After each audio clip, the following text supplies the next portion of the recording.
Story 1. Would I be the a-hole if I tell my wife I think her long-lost daughter should move out? Hi, I'm new to this. My son showed me how to make an account. I, 38 female, met my wife, 40 female, about 10 years ago. Instant connection. We both had children. I had Emma and Opal. My wife had Simon and Ruby. I had full custody of my children. My wife didn't. Her ex used his finances to bury my wife in court. She was given a visitation. She barely saw her kids. When visits were scheduled, something always came up and they'd cancel. So she was elated to have my kids and treated them like they were her own. When we got married, she saw her kids even less. I watched her world erupt when the family shared wedding videos of her ex and his new wife, where Ruby made a speech about being happy to finally have a mother. When Simon turned 18, he found my wife and told us that their dad lied about her to keep them away. After that, we did everything to talk to Ruby and explain. During this time, Simon visited us weekly and became a loved member of the family. Ruby never reciprocated any of our efforts, though, even after she turned 18. This is where I begin the question, would I be an a-hole? My wife and I's house now consists of us and Opal, 15 female, Emma, 12 female, Bria, 6 female, and Felix, 9 male, with Simon, 22 male, visiting often. 3 months ago, Ruby, 20 female, showed up in tears saying that her dad kicked her out. We let her stay overnight, and when nothing had been resolved by morning, we agreed to let her live with us. My wife's ecstatic. It's the happiest I've seen her. She tells everyone that she has her long-lost daughter back. I have some reservations. Ruby has no respect for me, always saying that I'm the reason her mom lost custody, despite I didn't enter the picture until afterwards. She constantly uses my things without asking and often ruins them. I don't care about a ruined shirt or broken necklace, though. I'm worried about her siblings. Since Ruby moved in, my other children have come to me crying that Ruby says hurtful things to them, including telling Emma she's not really my wife's daughter and that she shouldn't call her mom because she's just a stepchild, taking Opal's belongings and claiming that her mother said that she could have them instead because she's older, making fun of Felix for being adopted because his parents chose illicit substances over him. Recently, we noticed Bria's behavior towards Opal, Emma, and Felix has turned very ugly. When I asked her why, she told me that Ruby said they aren't really her siblings and she doesn't need to be nice. I'm furious. Anytime I talk to my wife about it, she says Ruby has trouble adjusting because she wasn't given a chance to be part of our family due to her dad. I try to be supportive, but it's impacting our younger kids. I want to love Ruby like I love Simon, but the things she says and does, I resent that I agreed to let her move in. Would I be an a-hole if I explained to my wife that because of the way Ruby acts towards her siblings, that I don't feel comfortable with her staying and request that she move out? I don't care that my wife has a relationship with our oldest daughter, but not at the cost of our other children. The way she's asking, would I be an a-hole if I explained that because of the way she's acting, I don't feel comfortable and request she moved out? No, I don't think you're being an a-hole. I think it takes a really delicate but assertive talk with her. She has strong feelings that she's got her daughter back, but I think she has very narrow blinders as to her behavior. I think there needs to be a long talk about how Ruby is impacting everybody's relationship. Maybe some kind of an intervention type thing where it's more than just the wife explaining about the behavior. Maybe some other people. It seems to be impacting everyone. Just not in a way that makes it seem like she's being bombarded or, bombarded with other people or cornered by everyone else. It needs to be a very assertive discussion, but a very respectful one. Story 2. My parents' brother and sister-in-law showed up to Christmas at my house when they knew they were unwelcome. I decided to wait on making an account and posting until after the new year, just in case more stuff happened. And it did. As previous readers know, my sister-in-law was making passive-aggressive posts on social media that were obviously directed at me. Especially after my sister-in-law had her 4th baby in November. She was posting the same repetitive nonsense over and over again. She just found semi-clever ways of rewording it. But she pretty much kept regurgitating that she was tired of living with my parents, that there isn't enough space, she needs her own house, blah, blah, blah. I know I sound dismissive, but live through what I have with these people and you'd be ready to sarcastically play tiny violins in front of them. They're just that bad. And since I waited until January to make an account, more happened just like I thought. I stated before that I'd invited half the family for a Christmas Eve party at my house, and everyone I invited all came, even though it was a fairly long drive and around 3 to 4 hours for them. But they wanted to come and show me their support. I was praised by them a lot for how hard I worked to get a house of my own, and that they were sorry for everything I'd gone through. I was asked why I didn't just take my camper and drive the 3 hours back to them, instead of living pretty much homeless for so long.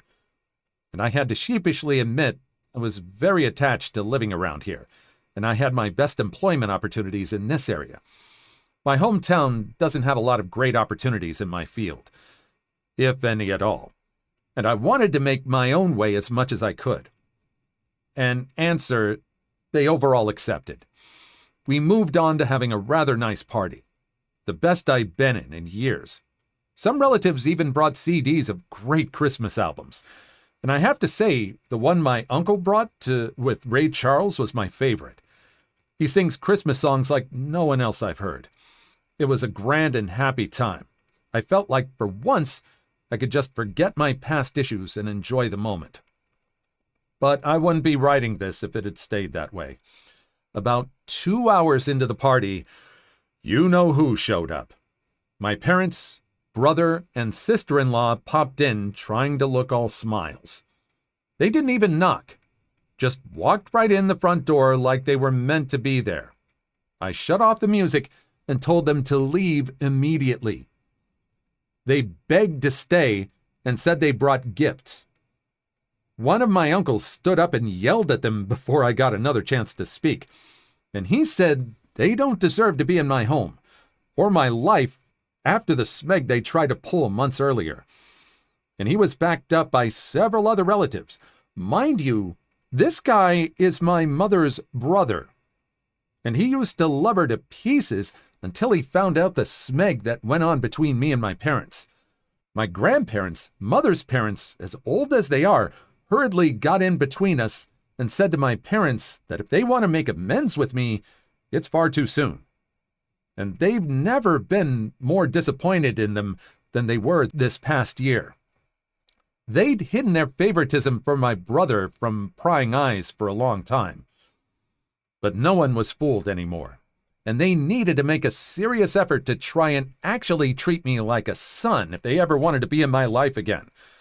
Then they turned to Dan and sister-in-law and said they've seen the repetitive nonsense sister-in-law keeps posting about. They're tired of it, and to just let it go already. My house will not become their new home. My sister-in-law went back to her old standard of crying and had a pity party about how she should be the one living here and not me. She plopped down in a chair to have a tantrum and say it wasn't fair I got this house to myself when I have no family of my own, and she has 4 kids that need more space. And she just wanted a better place to live in and feel like a real mom. It was petty of me, but I loudly pointed out that she sucks as a mother because She lets my mother do most of the parenting while she sits on her butt all day drinking, playing on her phone, or going out and spending all of Dan's money. And she has the nerve to complain about it. I even joked that I'm surprised her baby doesn't get drunk from her breast milk since she drinks so much booze. Which I admit went a bit too far as I got some stares. And my sister-in-law demanded to know if I was calling her a bad mom. I said the evidence speaks for itself. And if she wants to be able to afford to move out of my parents' house someday, then she needs to put her college degree to some use, get a job, and learn to save money. My mother already does most of the childcare for my brother's kids anyway, so she'd have plenty of time after her baby gets a little older. My brother's eldest kid, who's 7 years old, ran up to start kicking and screaming at me for yelling at his mom, and he kept telling me about how his mom said that I was the bad guy who made her cry and didn't let them live there. That's when my brother grabbed his son to pull him away. But all the other relatives jumped back in, and this sort of turned into a family intervention against my sister-in-law and her brother. She was crying, her new baby was crying, her kids were crying. Hell, even Dan was very nearly in tears for the verbal lashing he was being assaulted with. He ended up just sitting on the ottoman I keep shoes in by the front door and looking like a complete wreck. He couldn't look anyone in the eye. He couldn't even say 2 words to me. Not with a whole house filled with angry people ready to judge him if he tried to let out his inner golden child again. If they weren't there to get in his way, I bet this would have ended up a repeat of what he tried to order me around to try and take my house months earlier. By this point, though, he'd been so thoroughly humiliated that his and my parents' reputation in the family was completely destroyed because the masks were all off now. Soon after, my parents, brother, and sister-in-law all left in defeat. The party resumed, and we all avoided speaking of what just happened for the rest of the evening. Since most of the adults had been drinking, everyone stayed the night in my house. I even let some of them sleep in the camper, so there's be enough space. I admit, it also made a good guest house. My relatives all wanted a tour of it earlier as well. And they said they couldn't believe I'd been living in it for around 2 years. I have a lot of questions about it, like what summer and winter was like, and so on. I was up earlier than everyone else Christmas morning and had a fresh pot of coffee and some ibuprofen for those spiked eggnog hangovers a few of them had. I was complimented on being a way nicer host than my parents ever were, and we all agreed to do this again next Christmas. After Christmas, my sister-in-law did finally stop making posts that were obviously digs at me and deleted all of the old ones as well. But shortly after the new year, she more recently made a new post complaining about how she tried to convince my parents to get a camper like I did, so it could be set up in the backyard so Dan and his family could use the whole house as their family home. Well, a taste of one's own medicine is never fun, because my parents turned that idea down. Vehemently, I hear. No one's going to push them out of their own home, let alone their master bedroom. The post was only up for a couple of days before my sister-in-law removed it, and she has hardly posted anything since then. She loves to complain. But if a tree falls and no one is around to hear it, can it still complain? Sister-in-law, I guess, had realized there's no point in doing it when no one hears her anymore. And Dan can't afford to move his family out on his salary alone anytime soon. If they end up expecting another child in the next few years, I won't be surprised. Things mellowed down for me since then, and I've even invited friends over for a poker night. I suck at poker because I can never remember a damn thing about it. But so what? We got to drink beer and eat junk food while being merry idiots. We all loaded up on Whoppers from Burger King and just had it at the best way 4 grown men can while they just want to have a good, unadulterated time and get drunk. I think maybe around summer I'll look into possibly dating someone. I'm not exactly getting younger here. Fingers crossed that goes well. My camper just sits idle in my yard now. And I admit, there were some days I went out there just to spend time in it. I did live in it for 2 years. It's like my second home. And maybe one day I'll actually get to use it for camping like it was meant to be. I've never been camping. My parents considered it a waste of time, so it'd be a completely new experience for me. This pretty much marks the end of what happened. My parents, brother, and sister-in-law have all been staying very clear of me. In fact, they seem to have gone back to acting like I don't exist, like they did before I bought a house. Not like that bothers me at all. It's better that way. But they'll inevitably come back in some way. I know they will. I just wonder what kind of stupid thing they'll do next. If anything notable like this at all ever happens again, I'll make another post on this account if it's still active. For those who commented en masse to get cameras, I will, when I can afford it. I'm still in financial recovery from buying a house last year. And as far as I know, good cameras need a decent computer to record to. And I don't have anything more than a 3-year-old laptop that runs Windows 10. Yes, I am aware of doorbell cams. That will be the first kind I get. For those who kept saying that I should have just gotten my brother and sister-in-law arrested, the only reason I didn't was because they're parents. Their kids need them. And if Dan was arrested, he'd likely lose his job. And without that, his family has no money. And my sister-in-law has an only month-old baby right now. Neither of them need to end up in jail. But you don't need jail for revenge. Police can help, yes? But I got payback without filing a police report.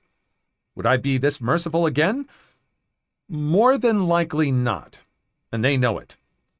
You know, I think I remember the story of how this person was treated beforehand, with these people just barging in and just demanding, after he put in all the effort to buy a house, to just take over and let him live in the trailer like he's been living in for this whole time. He's showing some pretty big restraint and not calling the police on this for these reasons. And I think he just handled it perfectly. And he had backup from the family. So I think these people were outnumbered. So I think next time, if anything like this comes up, I think fair warning should be in place. And besides, he has a backlog. He should be documenting everything so he can have a backlog if it comes down to them being so desperate that he has to call the police. He has evidence of a trail of harassment and demands by these people. Please like and subscribe if you made it this far. I hope you'll enjoy the rest of the video and have a wonderful day. Story 3. Entitled Ken felt entitled to my engagement ring. So this happened a few months ago. I was doing my normal monthly grocery shopping at Walmart. I'm in the meat section getting what my family needs or will use for the month. I am terminally ill, so my weight fluctuates a decent bit. My fingers swell and shrink depending on what kind of day I'm having. At this moment, my hands were as small as they'd ever get. While putting a roast in my cart, my ring slips off and clangs its way through the bottom of the cart and onto the floor, where it bounced a couple of feet. Cue Entitled Ken. This man looks me directly in my eyes, picks it up, and puts it in his pocket. I was shell-shocked and froze. I mumbled a quiet, "Thanks, can I have my ring back?" He makes no move to give my ring back until an employee makes it known that she has seen the whole fiasco happen and would be calling the cops if he didn't hand it over. He mumbled something akin to, "I found it on the ground. It's mine." He immediately handed it to me despite his protests. Like, what in the legitimate hell made him decide that he could just take my ring? It sounds like this is someone who was a very successful bully growing up in school that just learned to be able to take everything that he could and he might makes right, and no one would challenge him. That is just awful. Like, it's like he's never been called out on any of his behavior, or not been called out enough to unlearn this very bad behavior. Thankfully, someone was able to witness it. Really thankful, because if no one was there to witness it, it would have just been a big fiasco. Like, the cops would have had a lot more work on their hands. Please leave your story in the comments. I would love to make a video on them in the future. Also, don't forget to like and subscribe.